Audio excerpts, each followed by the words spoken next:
来，这是第2部影片。刚才有听过这一则影片介绍的，那我们接下来看这一则影片。如果你现在刚点开这一则影片，你也可以回头去看这一则第1部的影片。好，所以这是第2部了哈，2部影片都要看完，把它综合起来，再加上这个图，你就会灌，好不好？那我们刚才有提到泄气，对不对？那我们来教你怎么泄气。今天冷媒表已经会使用了 PSI 值的压力值。那 PSI 的压力值，我们要正常，汽车正常就是30跟40之间嘛，就正常值。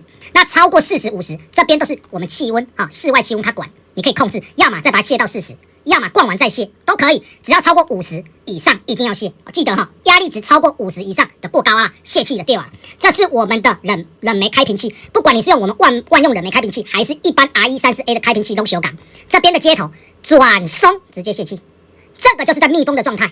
你这边一定有接冷媒开瓶器，一定有接冷媒嘛，要么接冷媒植肉剂嘛，对不对？你一点那个先接稳，吻合了，这个就密封状态的嘛，因为它卡稳了嘛，这里面有风电，这里面会有一个风电。跟我们的冷媒植肉剂卡稳，跟我们的冷媒卡稳之后，这边是采密封状态，所以你针刺下去也是密封，针拔起来冷媒才能过。